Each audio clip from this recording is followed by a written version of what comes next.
大家好，今次咧嚟到呢條片嘅第三條啦，咁就係由第廿一題開始啊。咁佢而家呢個題目咧就係08年嘅 CMC 第三一題啦。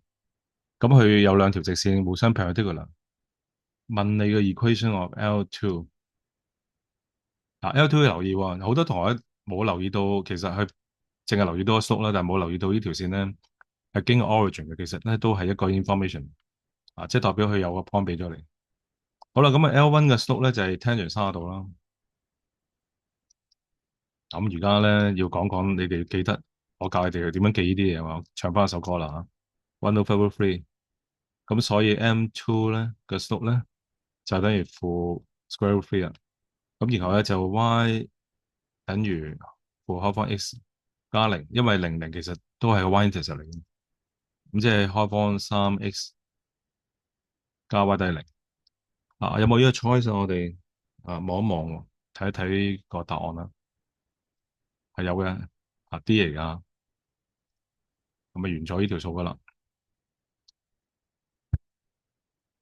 跟住下一題。嗱，下一題咧，通常有啲同學咧去到個 slope 係負數，又唔知點比較大細。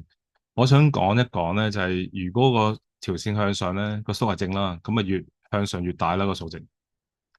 嗱，我想做一個比較，譬如咁樣同咁樣。嗱，一個分別就係依個可能係三，另外依個咧係負三嚟。OK，咁但係如果扁啲嘅，譬如依個同依個咧，依個 slope 咧可能係2分一，依個咧就係負1/2嘅。OK，嗱，正負只不過方向問題啦，一個向上，一個向下啦。咁但係留意，當佢係負數時咧，原來越扁咧個數字越大嘅喎，一負二大過負三嘅喎，清楚嘛？所以我可以好快脆 mark 翻啲數字喺度啦。我當呢個係個數係一啦，呢個三啦，呢個當負二啦，呢個當負一啦。OK，咁你咪好快脆睇到我最細係 M2 咯，跟住下一個係 M1，跟住就 M4，跟住 M3。所以一個答案咧就係 D 嚟嘅。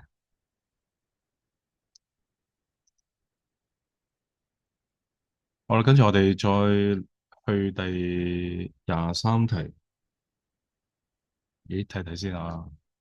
22題呢個答案咧係要改啊，因為原本嘅答案係 C，咁你哋改翻去啦，改翻去做 D 啦。OK，係啦，有3條錯咗，呢個係第22題其中一條。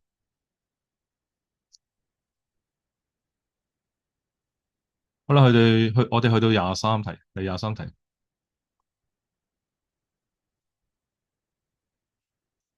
3負2，3負2係屬於第四格，mark 咗呢度先。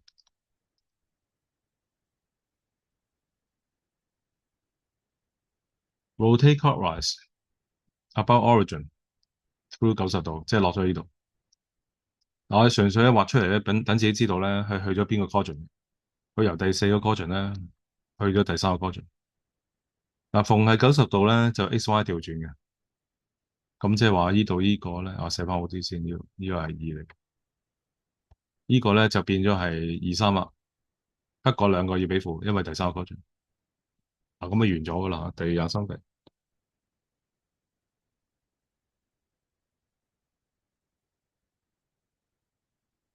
又嚟 Polar 喎，Polar 我哋係可以跳咗去啦，不過我亦都講多少少啦，因為將來可能要加翻落去嘅話咧，咁將來同學可以睇翻啦。但係你可以跳咗第24題啦。嗱，如果係要揾 Polar 嘅 coordinate 嚟啫，mark 咗負1同1先啦。呢個 length 咧就好快就計到嘅，呢個 distance 係開方二啦，所以一係 C 一 D。咁但係咧，佢呢隻角咧就係射唔到啊嘛，呢隻角135啦，所以答案咧係 C 嚟嘅。好啦，我哋跟住去到第25題。Find the equation of straight line which is perpendicular to 呢個 x 加2y 加3等於零。呢個 slope 咧就負1/2，所以咧你個 slope 咧就係2啦。咁即係 y 減3等於2乘以 x 減1，y 減3等於2 x 減2，2 x 減 y 加1等於零。所以答案咧係 dot 嚟嘅。嗱，熟咗都幾快喎，做得啊。不過你發覺咧啲題目。一路向前推前咧，越耐嗰啲考試卷咧，佢越係冇咗 standard triangle。standard triangle 應該係近呢10年嘅出得比較多啲嘅嘢啊。咁但係啲 basic 都要識嘅。我第二題就係07年嘅 CE 第32題。咁佢今次真係要問啦，A 啊 B 啊邊個正邊個負？咁應該都唔難噶啦，應該 OK 啦。呢個咧係一 over 負一 over A 啦，係咪啊？呢個負一 over B 啦，我哋應該識得點揾呢個 x index y index 噶啦。咁然後咧就跟住 A 係負數啦，係嘛？啊，sorry，A 係正數啦，因為上面有負一喺度。哦，B 都係正位咁樣，因為佢係 below x axis。嗯，咁即係話兩個都正嘅，有邊個 choice 啊？個答案咧就係 A 嚟嘅。好啦，跟住然後第27題又係鋪流啊，我都循例做一做啦，鋪流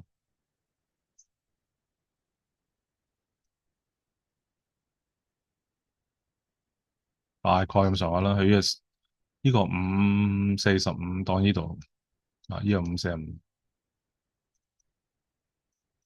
跟住有12 135度，135度同埋45度爭9度，即係去呢度啦，呢度嚟呢個。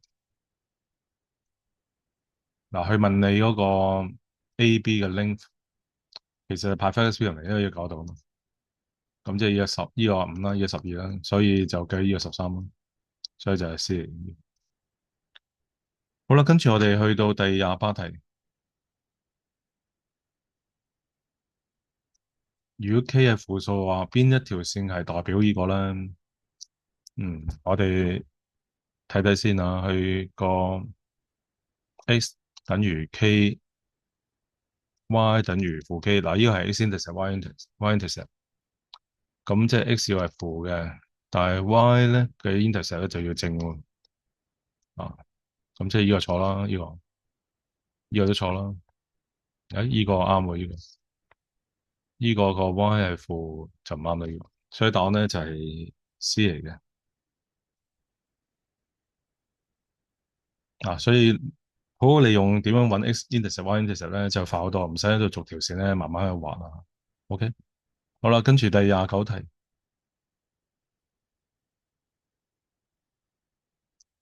啲題目成日重複噶，我哋頭先都做過一次噶啦。呢啲直線點樣同另一條線係 perpendicular？呢個數係負數，負四。咁我哋需要揾個1/4出嚟喎。1/4應該 D 啦，嗬？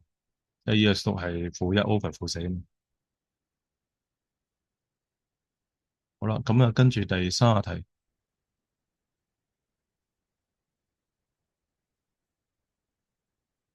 5x 減3y 等於30咧，cut 到3x axis 同 y axis 係分別係 A 同埋 B。咁當然我哋好快脆揾到 A、B 出嚟先啦。A 咧就係 y 等於零嗰時，即係個 x 係6；B 咧就係調翻轉啦，x 係0，y 係負10。咁要揾個 midpoint，midpoint 就係6+0除2，0+負10除2，所以答案咧係3/半，個答案 A 嚟嘅。好啦，咁呢條片就咁多先啦，我哋下次再繼續，拜拜。